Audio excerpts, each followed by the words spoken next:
If you clicked on this video, that means you are struggling in your academics and constantly finding ways to study in a better and smarter way. Congrats, you are at the right place. I have felt what you are feeling right now. I struggled a lot to find answers, and I had no one to guide me.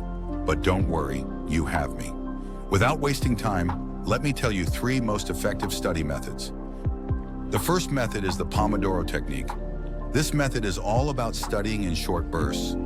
All you need to do is pick a topic, set a timer for 25 minutes, and start studying for those 25 minutes without distractions.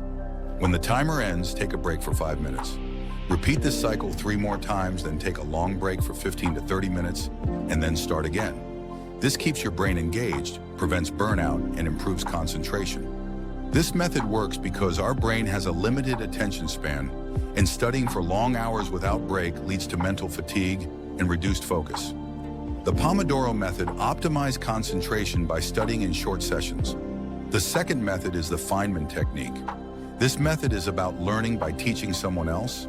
If you can explain a concept in simple terms to someone else, or even to yourself out loud, it means you truly understand it. If you struggle, identify gaps in your knowledge and fill those gaps by reviewing the concept again. This method works because teaching forces you to simplify complex concepts, which means you must deeply understand the material rather than just memorize it. If you struggle to explain something, it signals gaps in your understanding. The third method is active recall and spaced repetition. This method is about learning through testing.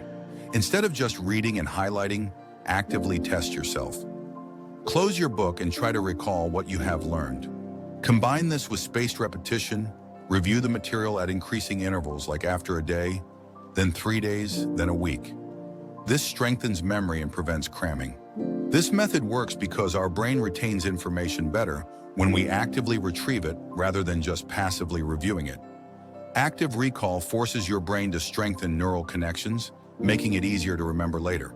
I know these methods are very common, and there's a possibility that you might already know these things. But remember one thing, constantly practicing these common things will make you uncommon.